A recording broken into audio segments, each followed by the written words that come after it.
पुराणों के अनुसार देवताओं के राजा इंद्र थे और इनके दरबार में एक से एक सुंदर अप्सराएं रहती थी। अप्सराओं के विषय में ऐसा कहा गया है कि इनका यौवन कभी ढलता नहीं था, यानी कि वह हमेशा जवान और खूबसूरत दिखती थी।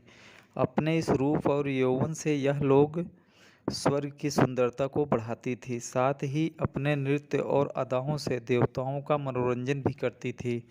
तथा देवराज इंद्र इन अप्सराओं का इस्तेमाल अपने शत्रुओं को पराजित करने में भी करते थे। पुराणों में कई ऐसी कथाएं मिलती हैं जिसमें बताया गया है कि इंद्र ने अपने आसन छिन जाने के डर से तपस्या में लीन तपस्वियों के पास इन अप्सराओं को भेजा। अप्सराओं ने अपने रूप यौवन से तपस्वियों की तपस्या में उनका ध्यान हटाकर गृहस्थ जीवन में उनका ध्यान लगा दिया करती थी। इसी तरह का एक काम जब इंद्र ने अप्सरा से करवाया तो वह स्वर्ग की सबसे सुंदर अप्सरा उर्वशी का जन्म हुआ। एक समय भगवान विष्णु ने नर और नारायण के रूप में अवतार लिया। नर और नारायण भगवान शिव को प्रसन्न करने के लिए केदारनाथ में उस स्थान पर तपस्या करने लगे जहाँ पर आज बद्रीनाथ धाम है, तथा इसकी तपस्या से इंद्र परेशान होने लगे। इंद्र को ऐसा लगने लगा कि कहीं भगवान विष्णु इंद्रलोक में अपना अधिकार न जमा लें।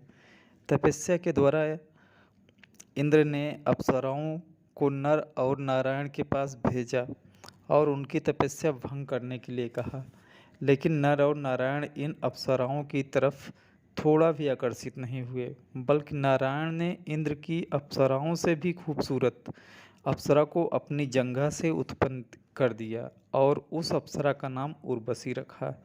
नारायण ने उस अप्सरा को इंद्र को भेंट कर दिया और उर्वशी स्वर्ग की सबसे सुंदर अप्सरा थी, इसलिए सभी देव उर्वशी के रूप पे मोहित थे। इसके बावजूद भी उर्वशी का हृदय पृथ्वी पर रहने वाले एक मनुष्य पर आ गया। इस मनुष्य का नाम था अर्जुन।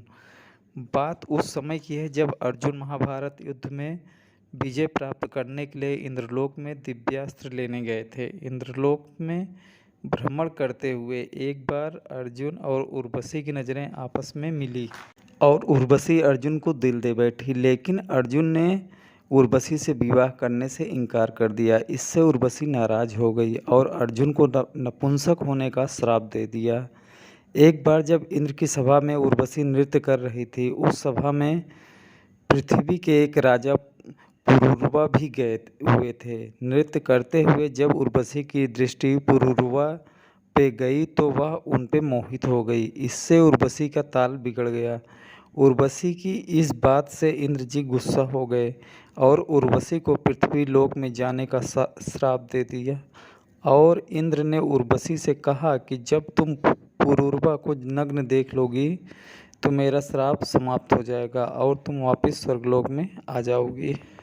पृथ्वी पर आकर उर्वशी ने पुरूरवा से विवाह कर लिया और इनकी 9 संतान हुई। काफ़ी समय बीत जाने के बाद गंधर्वों के मन में उर्वशी को वापस स्वर्गलोक लाने की इच्छा हुई। गंधर्वों ने विश्ववसु नामक गंधर्व को उर्वशी की कोई कीमती चीज़ चुराने के लिए भेजा। जिस समय विश्ववसु कीमती चीज़ चुरा रहा था, उर्वशी की नज़र उस टाइम पुरूरवा नग्नावस्था में थे।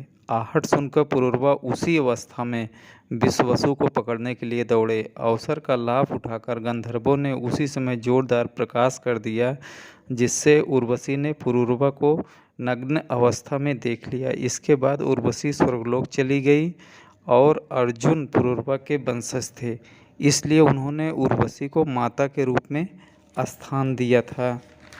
इसलिए यही कारण था कि अर्जुन ने रूपवती अप्सरा को के प्रेम के प्रस्ताव को ठुकरा दिया था।